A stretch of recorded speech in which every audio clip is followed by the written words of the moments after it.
So hello guys, I hope you all are good and everything is fine. So today our topic is how to get Game Pass on your PC, Xbox. So open your Xbox account on PC. So first of all, please like and subscribe my channel. So after that, click on the Game Pass menu.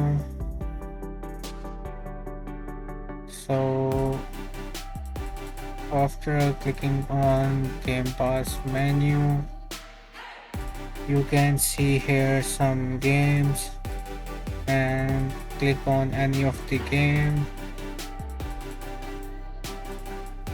Then you can see here play with Game Pass. The button will pop up.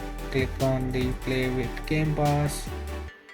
Then you can see here two type of Game Pass: play on PC, cloud gaming and console, or play on PC.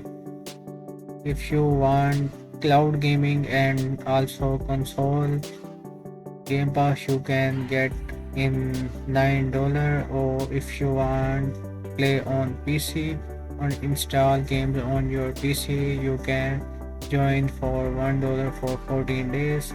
Click on join,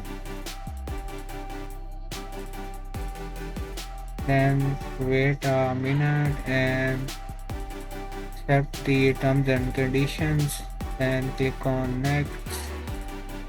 After clicking on next, you can easily choose the payment method from which method you want to pay for Game Pass. You can pay with your Visa card or MasterCard, or you can also pay with e-wallet like PayPal or Venmo, or with using redeem gift card. So I hope you like this video. So bye and like and subscribe.